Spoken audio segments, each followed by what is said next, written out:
आदाब। मुंसिफ टीवी में आपका इस्तकबाल है। उत्तर भारत की खबरों के साथ मैं हूं मोनी सनवर। देखेंगे तमाम बड़ी खबरें। आगाज हेडलाइंस के साथ।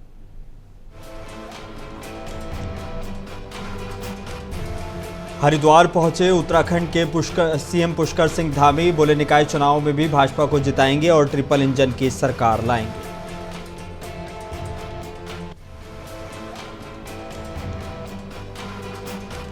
प्रयागराज महाकुंभ के दौरान बीते 6 दिनों में पहुंचे 7 करोड़ से ज्यादा श्रद्धालु। त्रिवेणी संगम में किया पवित्र स्नान।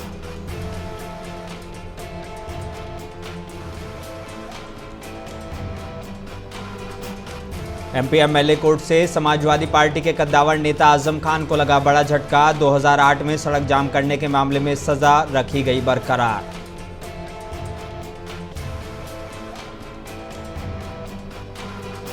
और उत्तर प्रदेश के मुरादाबाद में दरिंदगी की हदें पार। कूड़ा डालने गई दलित किशोरी का अपहरण। चलती कार में किया गया रेप।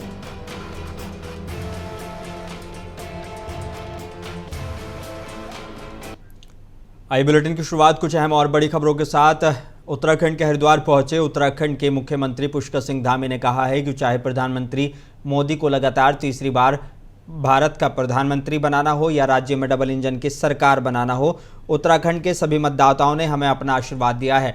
मैं राज्य में कई जगह पर गया हूं और जिस तरह से लोगों का आशीर्वाद और समर्थन हमें मिल रहा है, इसमें कोई शक नहीं है कि स्थानीय निकाय चुनावों में भी भाजपा को जिताएंगे और ट्रिपल इंजन की सरकार लाएंगे। चाहे केंद्र में आदरणीय प्रधानमंत्री मोदी जी को तीसरी बार प्रधानमंत्री बनाना हो या राज्य में डबल इंजन की सरकार बनानी हो, सब में अपना आशीर्वाद दिया है। आज मैं प्रदेश के अनेक स्थानों पर जा चुका हूं। लोगों के बीच में जिस प्रकार से उनका समर्थन मिल रहा है, आशीर्वाद मिल रहा है, इसमें कोई संदेह नहीं है कि देवभूमि के लोग निकायों में भी भाजपा की सरकार बनाएंगे, ट्रिपल इंजन लगाएंगे और तेज गति से जो विकास है उसको गति प्रदान करने में सभी जगह वोट भाजपा के बनाएंगे। पार्षदों को भी जिताएंगे, नगर प्रत्याशियों को, पालिका प्रत्याशियों को और पंचायतों में विजय बनाएंगे। कांग्रेस आरोप लगा रही है कि बीजेपी इस बार भी मंगलौर चुनाव की तरह हिंसा का इस्तेमाल कर सकती है। राज्य निर्वाचन आयोग से भी बोला, शिकायत भी की। देखिए, उनको अपनी फेस सेविंग करनी है। उनको भी पता है कि वो इन चुनाव में हार रहे हैं, जनता उनको नकार रही है। प्रयागराज महाकुंभ के दौरान बीते 6 दिनों में 7 करोड़ से अधिक श्रद्धालु त्रिवेणी संगम में पवित्र स्नान कर चुके हैं। ये स्नान 11 जनवरी से शुरू हुआ था। त्रिवेणी के संगम पर भक्ति और आस्था का अद्भुत दृश्य देखने को मिल रहा है। हमारे संवाददाता ने इस बड़ी संख्या में साधु संत, कल्पवासी और श्रद्धालु पवित्र स्नान के लिए इकट्ठा हो रहे हैं। महाकुंभ मेला क्षेत्र में बड़ी संख्या में श्रद्धालु ने अपने आने का उनका सिलसिला जारी है। देश के विभिन्न राज्यों और दुनिया भर में देशों से श्रद्धालु पवित्र संगम के आध्यात्मिक वातावरण में डुबकी लगा रहे हैं। महाकुंभ के पहले दिन 13 जनवरी को रिकॉर्ड 1 करोड़ 70 लाख श्रद्धालुओं ने पवित्र स्नान किया, जबकि अगले दिन मकर संक्रांति के अमृत स्नान के दौरान 3 करोड़ 50 लाख से ज़्यादा श्रद्धालुओं ने पवित्र डुबकी लगाई है। राज्य सरकार के अनुसार इस बार महाकुंभ में 45 करोड़ से अधिक श्रद्धालु के आने का संभावना है। 45 दिनों का महाकुंभ मेला अगले महीने की 26 तारीख तक चलेगा। प्रयागराज में पौष पूर्णिमा और मकर संक्रांति के कुशलतापूर्वक संपन्न होने के बाद अब उत्तर प्रदेश सरकार ने अपना ध्यान 29 जनवरी को मौनी अमावस्या पर होने वाले अमृत स्नान की तैयारियों पर लगा दिया है। और सोनभद्र पहुंचे उत्तर प्रदेश के मुख्यमंत्री योगी आदित्यनाथ ने विधायक खेल महाकुंभ 2025 को संबोधित करते हुए कहा कि पिछले 3 दिनों में लगभग 6 करोड़ श्रद्धालुओं ने मां गंगा, यमुना, सरस्वती की त्रिवेणी में डुबकी लगाई है। आज हर कोई प्रयागराज आना चाहता है, हर कोई काशी आना चाहता है, हर कोई अयोध्या आना चाहता है। ये प्रधानमंत्री नरेंद्र मोदी की विरासत और विकास के विजन का वास्तविक रूप है, जिसे आज दुनिया देख रही है। आज एक नए भारत का दर्शन होता है। नया भारत कहीं काशी विश्वनाथ धाम के रूप में जाना जाता है। अयोध्या में 500 वर्षों की विरासत को संरक्षित करते हुए राम मंदिर के निर्माण का भव्य स्वरूप सामने आता है। एक नई अयोध्या के दर्शन होते हैं। तो प्रयागराज की धरती पर इस सदी का पहला महाकुंभ भी आज हमें दर्शन करने का अवसर प्राप्त हो रहा है। करोड़ों लोग, आपने देखा होगा पिछले 3 दिन में लगभग 6 करोड़ श्रद्धालुओं ने प्रयागराज में मां गंगा, यमुना और सरस्वती की पावन त्रिवेणी के संगम में डुबकी लगाकर के पुण्य के भागीदार बने हैं। और लखनऊ में महाकुंभ पर समाजवादी पार्टी के नेता अखिलेश यादव ने कहा है कि सरकार का हर आंकड़ा फर्जी है। कुछ ट्रेनें खाली जा रही हैं। सुनने में आया है कि गोरखपुर वाली ट्रेन खाली गई है। भाजपा का महाकुंभ को लेकर हर आंकड़ा फर्जी है। सरकार का हर आंकड़ा वो है फर्जी, और हमारा पत्रकार साथी सही बोल रहा है, हम इसको धन्यवाद देते हैं। कुछ ट्रेनें खाली आ रही हैं। सुनने में आया गोरखपुर वाली खाली ट्रेन गई है पूरी, और नहीं मानते अभी वीडियो दिखा सकता हूं मैं आपको। नहीं वो छोड़िए, हम उन पर चर्चा नहीं करना चाहते हैं, लेकिन ये बात मोटी मोटी मान लीजिए कि बीजेपी का हर आंकड़ा फर्जी है। याद कीजिए नोटबंदी में अभिनेता सैफ अली खान पर हुए हमले पर प्रयागराज पहुंचे भाजपा सांसद रवि किशन ने कहा है कि ये दुखद है। सैफ अली खान मेरे मित्र हैं। मैं प्रार्थना करता हूं कि वो जल्दी ठीक हो जाएं। इमारत में सुरक्षा के पुख्ता इंतजाम कर दिए गए हैं। प्रशासन इस मामले में जांच कर रहा है और सब उनके साथ हैं। साथ में काम किए कई सालों से, हम 93 के दोस्त हैं दोनों। बहुत भगवान महादेव से प्रार्थना की है जल्दी ठीक हो जाएं। सुने आउट ऑफ डेंजर हैं। सुरक्षा व्यवस्था पूरी बिल्डिंग को दी गई है। प्रशासन पूरा लगा है। सरकार उनके साथ है, सभी कलाकारों के साथ है। मुंबई सेफ है। मुंबई में सभी कलाकार सेफ रहे। सरकार ने पूरा, देवेंद्र फडणवीस जी ने इसकी पूरी कल जांच की और सबकी यहां सुरक्षा बढ़ा दी गई। सब पर एमपी एमएलए कोर्ट ने 2008 में पुलिस स्टेशन के बाहर सड़क जाम करने के मामले में समाजवादी पार्टी के नेता आजम खान की सजा को बरकरार रखा है। विशेष लोक अभियोजक मोहनलाल बिश्नोई ने पुष्टि की है कि कोर्ट ने खान को 2 साल की कैद और उन पर लगाए गए 3000 रुपये के जुर्माने के खिलाफ अपील खारिज कर दी है। ये मामला 2008 में हुई एक घटना में शुरू हुआ था, जब उत्तर प्रदेश में तत्कालीन कैबिनेट मंत्री आजम खान ने अपने बेटे अब्दुल्ला आजम के साथ छजलेट पुलिस स्टेशन के बाहर कथित तौर पर सड़क जाम कर दी थी। इस कृत्य के कारण विशेष एमपी एमएलए कोर्ट ने उन्हें दोषी ठहराया है, जिसे विधायकों से जुड़े मामलों को संभालने के लिए नामित किया गया है। आजम खान इस मामले में फिलहाल सीतापुर जेल में सजा काट रहे हैं। उनके बेटे अब्दुल्ला आजम की अपील अभी भी अन्य न्यायिक मंचों पर विचाराधीन है। आज आजम खान की अपील थी, जिसमें छजलेट का यह एक प्रकरण था, जिसमें आजम खान को और अब्दुल्ला आजम को 2 वर्ष की सजा हुई थी। उसको लेकर ये सत्र न्यायाधीश में अपील में आए थे सजा के माफ करने के लिए, जिसमें आज आजम खान की अपील को निरस्त करा गया है, खारिज कर दिया गया। छजलेट का मामला? हाँ, छजलेट प्रकरण का मामला था क्या उस समय? जाम लगाया था इन्होंने। तो इसमें क्या आजम खान की तरफ से अपील करी गई थी, किसी और की तरफ से? आजम खान अब्दुल्ला आजम दोनों की तरफ से करी थी। आजम खान ने अलग करी थी। और अल जमियतुल अशरफिया मुबारकपुर में हुजूर हाफिज मिल्लत की मज़ार पर 3 बजे भाजपा के राष्ट्रीय अध्यक्ष अल्पसंख्यक प्रकोष्ठ जमाल सिद्दीकी ने गुलपोशी और चादरपोशी की है। उन्होंने भाजपा की नीतियों को जन जन तक पहुंचाने और सरकार की योजना से लाभान्वित करने का भरोसा दिलाया है। राष्ट्रीय अध्यक्ष अल्पसंख्यक प्रकोष्ठ भाजपा हुजूर हाफिज मिल्लत मज़ार पर चादरपोशी और गुलपोशी करने के बाद पत्रकारों से बातचीत करते हुए कहा कि आजमगढ़ में कमल खिलाना है। जनप्रतिनिधि आजमगढ़ में सरकारी योजनाओं को जनता तक पहुँचने नहीं दे रहे हैं। अल्पसंख्यक, बहुसंख्यक, सारे हिंदू, मुस्लिम, सिख, ईसाई सारे भाई मिलकर देश को मजबूत बनाने के लिए माननीय प्रधानमंत्री श्री नरेंद्र मोदी जी ने आह्वान शुरू किया है। विकसित भारत की जो संकल्पना की है, उसके लिए काम करना होगा। अभी तक की जो राजनीति थी वो बांटने की राजनीति थी। अल्पसंख्यक और बहुसंख्यक को अलग करके, हिंदू मुसलमान को अलग करके, गरीब और अमीर को अलग करके, उसको कमजोर करके उन पर शासन करने की जो राजनीति थी, इसलिए भारत बहुत पीछे है। जिस प्रकार से माननीय प्रधानमंत्री ने पिछले 10 सालों में, माननीय योगी जी ने पिछले 7 सालों में प्रदेश और देश को आगे ले रहे काम किया है, उसका सबसे ज़्यादा अनुभव हमारे आजमगढ़ के लोग ही कर रहे हैं, क्योंकि ज़्यादातर उत्तर प्रदेश के मुरादाबाद में दलित किशोरी के साथ दुष्कर्म का मामला सामने आया है। बताया जा रहा है कि दलित किशोरी घर से कूड़ा डालने के लिए बाहर निकली थी, तभी दूसरे समुदाय के एक युवक ने उसे अगवा कर लिया और चलती कार में दुष्कर्म की वारदात को अंजाम दिया।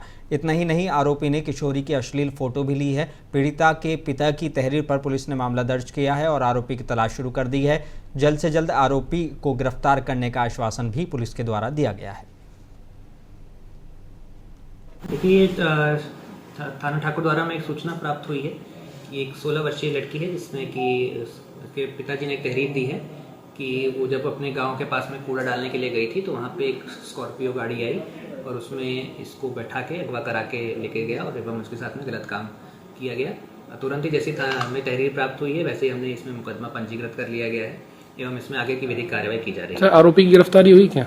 अभी इसमें टीमें लगा के दी गई हैं, अभी इसमें आरोपी की गिरफ्तारी नहीं हुई है। जैसे टीमें जो है दबिश दे रही हैं इसमें और तुरंत जल्दी इसमें। और जिला मैनपुरी के बेवर थाना इलाके के नवीगंज से जुड़ा एक मामला सामने आया है, जहां देर शाम को सीतापुर निवासी शहाबुद्दीन लघुशंका करने के लिए रोड के किनारे जा रहे थे। इसी दौरान बाइक सवार बदमाशों ने उनको गाड़ी पर बिठा लिया और सुनसान स्थान पर ले जाकर जमकर मारपीट की और 15,000 रुपये और नकदी छीन ली और साथ ही 20,000 अकाउंट में डलवाए। इसके बाद बदमाश आपस में बात कर रहे थे कि इसी दौरान आलू व्यापारी उनको चकमा देकर फरार हो गया और व्यापारियों से आपबीती बताई। व्यापारियों ने एकजुट होकर पुलिस प्रशासन के खिलाफ जमकर प्रदर्शन किया है। बदमाशों के खिलाफ कठोर कार्रवाई की मांग की गई है। इस दौरान भारी संख्या में आलू व्यापारी नेता मौजूद रहे और सूचना के बाद मौके पर पहुंची पुलिस ने पूरे मामले की जांच पड़ताल शुरू कर दी है। पुलिस पूरी घटना को संदिग्ध मान रही है। कहाँ के निवासी हो? सीतापुर कस्बा तंबाऊ। आज आपके साथ किस तरीके से क्या वारदात हुई? मोटरसाइकिल बैठा लेके 2 लोग हमका। कौन बैठा ले गए? पता नहीं, जानते नहीं कौन। तो आप कहाँ पर आए थे आज? अब मंडी में उतरे। मंडी में क्या करने आए थे? आलू लाने आए थे। आलू की खरीदारी करते हो?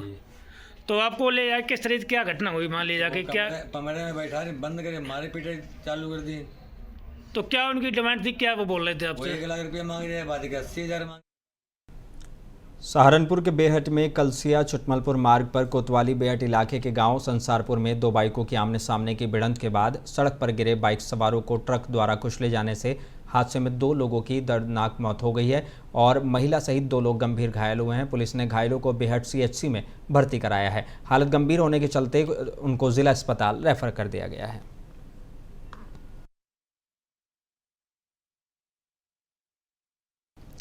उत्तर प्रदेश के जिला बिजनौर में नूरपुर थाना पुलिस के साथ गुरुवार और शुक्रवार की दरमियानी रात मुठभेड़ के बाद एक गोकश को गिरफ्तार किया गया है, जबकि एक अंधेरे का फायदा उठाकर फरार हो गया। फरार आरोपी की गिरफ्तारी के लिए जंगल में कॉम्बिंग की जा रही है। गिरफ्तार आरोपी की पहचान उस्मान के तौर पर की गई है। अतिरिक्त पुलिस अधीक्षक देहात रामर्ज ने मीडिया को जानकारी दी है।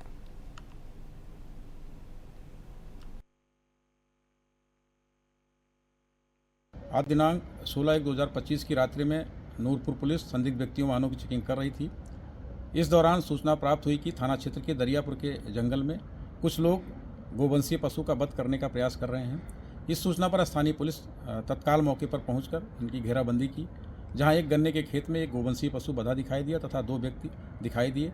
पुलिस ने इनको रोककर गिरफ्तार करने का प्रयास किया तो पुलिस पार्टी से अपने को घिरा देखकर इनके द्वारा पुलिस पार्टी पर जान से मारने की नीयत से फायर किया गया। पुलिस द्वारा भी सेल्फ डिफेंस में फायरिंग की गई, जिसमें एक बदमाश के पैर में गोली लगी। दूसरा बदमाश अंधेरे का फायदा उठाकर फरार हो गया। और योगी सरकार ने गुरुवार देर रात बड़े पैमाने पर प्रशासनिक फेरबदल किया है, जिसमें कई जिलों के प्रशासनिक अधिकारियों की जिम्मेदारियां बदल दी गई हैं। इस आदेश के तहत उत्तर प्रदेश के जिला बिजनौर के जिलाधिकारी अंकित कुमार अग्रवाल का तबादला कर दिया गया है। गौरतलब है कि उत्तर प्रदेश की योगी सरकार ने देर रात 31 IAS ऑफिसर के तबादले किए हैं। इनमें कई मंडल के कमिश्नर और DM शामिल हैं। इसी कड़ी में बिजनौर की नई जिलाधिकारी के तौर पर मेरठ की अपर आयुक्त जसजीत कौर को जिम्मेदारी सौंपी गई है। जसजीत कौर एक अनुभवी प्रशासनिक अधिकारी हैं और उनकी गिनती सख्त और जनहितैषी अधिकारियों में की जाती है।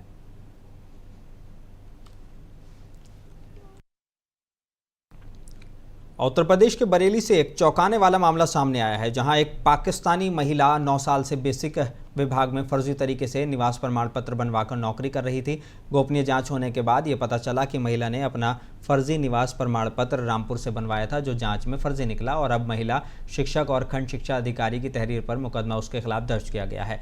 पाकिस्तानी महिला के फर्जी तरीके से 9 साल की नौकरी करने पर अब बेसिक शिक्षा विभाग की किरकिरी हो रही है।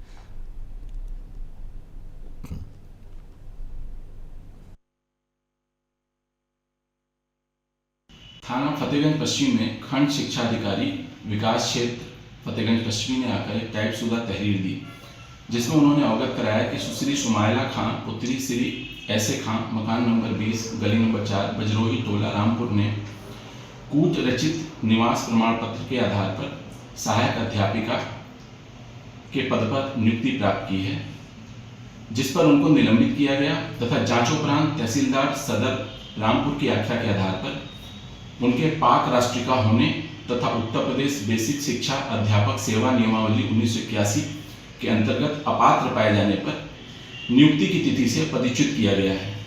इस सूचना पर थाना फतेहगंज पश्चिम में मुकदमा अपराध संख्या 19/25 अंतर्गत धारा 400।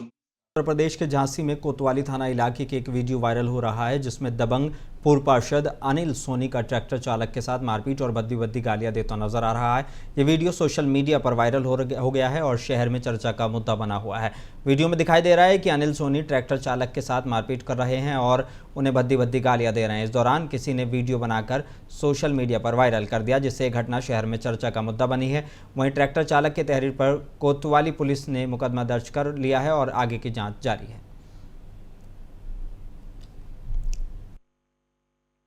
सोशल मीडिया के माध्यम से एक वीडियो प्रकाश में आया है, जिसमें दो व्यक्ति आपस में मारपीट कर रहे हैं और जो व्यक्ति गाली गुस्सा और मारपीट कर रहा है वो पूर्व पार्षद अनिल सोनी है, जो उसके खिलाफ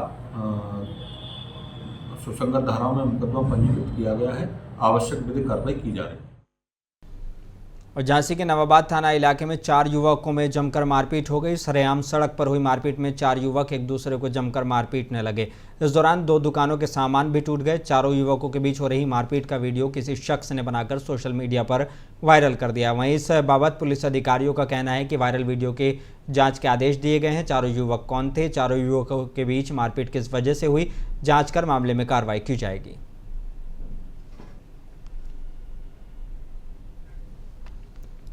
और सीतापुर जिले में ARTO माला वाजपेयी से संगठन द्वारा शिकायत करने के बाद भी अवैध वसूली रुकने का नाम नहीं ले रही है। किसान नेता पिंदर सिंह सिद्धू ने कहा है कि 26 दिसंबर 2024 को किसान मजदूर संघर्ष मोर्चा के लेटर पैड पर ARTO को RTO ऑफिस में हो रही वसूली से अवगत कराया गया था, लेकिन 20 दिन गुजर जाने के बाद भी कोई सुधार नहीं हुआ। आज जब खुद अपने हैवी लाइसेंस का नवीनीकरण कराने के लिए RTO ऑफिस आए थे, वहां पर 10 नंबर कार्यालय पर बैठी मैडम अनामिका ने कागज चेक करके कहा कि इसमें ट्रेनिंग सेंटर का सर्टिफिकेट नहीं है। उत्तर प्रदेश सरकार और ARTO का आदेश बिना वैध मोटर ट्रेनिंग के सर्टिफिकेट लगाए आपका लाइसेंस नवीनीकरण नहीं हो सकता है, जिसके बाद तत्काल तौर पर मोटर का लाइसेंस बनाया गया, सर्टिफिकेट बनवाया गया और कागज़ कार्यालय में जमा कर दिए गए। जब आसपास के ज़िलों में पता किया गया तो पता चला कि ऐसा कोई सरकार का आदेश ही नहीं है। हम ये सब आम जनमानस को लूट के लिए बनाया गया है। सर्टिफिकेट तो सिर्फ बहाना है। सभी हैवी लाइसेंस वाले लोगों को 1700 रुपये देकर सर्टिफिकेट फाइल में लगवाना पड़ता है, तब जाकर लाइसेंस नवीनीकरण हो रहा है। जब इस मामले में जानकारी मिली तो सरकार के द्वारा कोई आदेश नहीं है, तो किसान नेता ने इस मामले में पूछताछ की तो वो कोई भी जवाब इस मामले में नहीं दे पाए। मैडम बताइए, ये कौन से RTO के कानून में है जो आपने हमें सर्टिफिकेट बनवाने के लिए वहां भिजवा दिया, वहां 1500 से 2000 रुपए की वसूली हो रही है, ये पैसे उनको देने के बाद ये सर्टिफिकेट मिल रहा है। ये कौन से आप बता रही हैं कि आपको आदेश आया, वो कौन सा आदेश है बताइए जरा। बताइए, आपकी जिम्मेदारी है, आप इस सीट पे बैठी हैं, जवाब तो आपको देना पड़ेगा मैडम। हम जैसे आदमी को, जिम्मेदार आदमी। उत्तर प्रदेश के कासगंज के सोरौंजी मार्ग पर दोपहर के समय तेज गति से आ रहे अनियंत्रित ट्रक ने सड़क के किनारे एक स्कूटी के साथ खड़ी 3 छात्राओं को रौंद दिया। एक छात्रा की मौके पर ही मौत हो गई। घायल छात्राओं को चिकित्सालय में भर्ती कराया गया है। ये छात्राएं जिला स्टेडियम में ब्लॉक स्तरीय खेल प्रतियोगिता में हिस्सा लेने जा रही थी। ट्रैक्टर छात्राओं को रौंदते हुए गड्ढे में जा गिरा और चालक फरार हो गया। उत्तर प्रदेश के पीलीभीत की मोदी फैक्ट्री में लगी हुई है इस आसपास कॉलोनी में लोगों ने प्रदर्शन कर अपनी समस्याओं को जाहिर किया। उनका आरोप है कि फैक्ट्री में तेल बन रहा है, जिसका गंदा पानी बाहर निकलता है, जिसमें काफ़ी बदबू आती है और काफ़ी गंभीर बीमारियों की आशंका बनी हुई है। जिसमें कॉलोनी के लोगों ने बताया कि हम लोग कई बार मिल वालों से शिकायत कर चुके हैं, लेकिन शिकायत के बावजूद भी अभी तक पानी का कोई समाधान नहीं किया गया है। सर, हमारा नाम है विपिन सिंह। कहाँ रहते हैं आप? सर, हम मथुरांडी रहते हैं। अच्छा, यहाँ पे आज आपने एक मिल जो है यहाँ पे आपने प्रदर्शन किया, क्या है, क्यों करा आपने? सर जी, यहाँ पे जो पानी आता है वो बहुत गंदा है। यहाँ पे जानवर भी पीते हैं और कहने मतलब जो लोग रह रहे हैं निकलते हैं मुँह बांध के। उत्तर प्रदेश में सुप्रीम कोर्ट में अवैध तालाबों को लेकर दायर याचिका को लेकर अपर मंडल आयुक्त सर्वेश कुमार अग्रवाल ने बिजनौर जिले की नगरपालिका नगीना नजीबाबाद में पड़ने वाले तालाबों का निरीक्षण किया है। वहीं संबंधित अधिकारियों को आवश्यक दिशा निर्देश दिए हैं। आपको बताते चलें कि नगरपालिका क्षेत्र में तालाबों को लेकर अवैध कब्जे का मामला सुप्रीम कोर्ट पहुंचा है। नगीना निवासी आबिद बेग का आरोप है कि नगीना की मौजूदा नगरपालिका चेयरमैन तमाम तालाबों पर अवैध कब्जा कर रखे हैं, जिसको लेकर आज एक मंडलीय टीम नगीना तहसील पहुंची और वहां पहुंचकर तालाबों की जांच की है।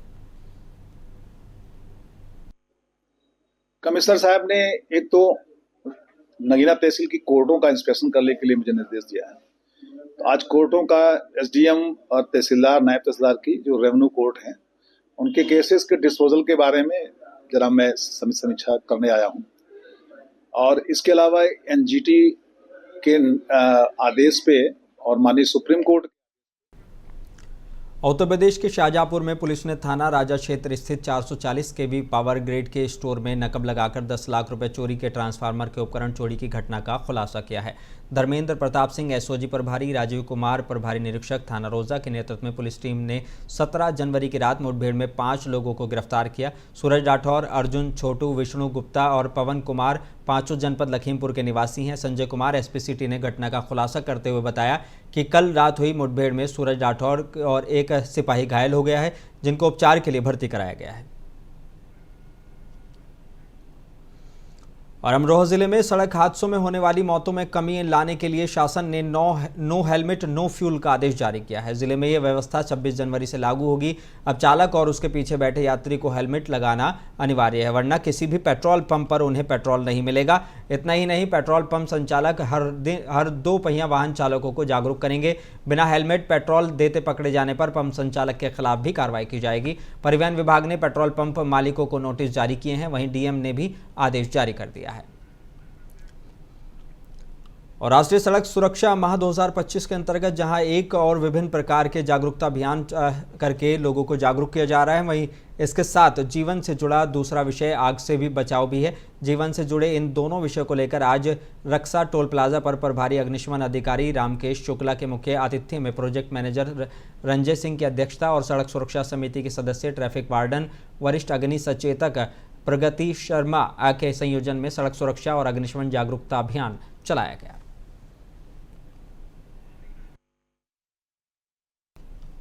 और उत्तर भारत की खबरों में बस इतना ही। मुझे दीजिए इजाजत, बने रहिए मुंसिफ टीवी के साथ।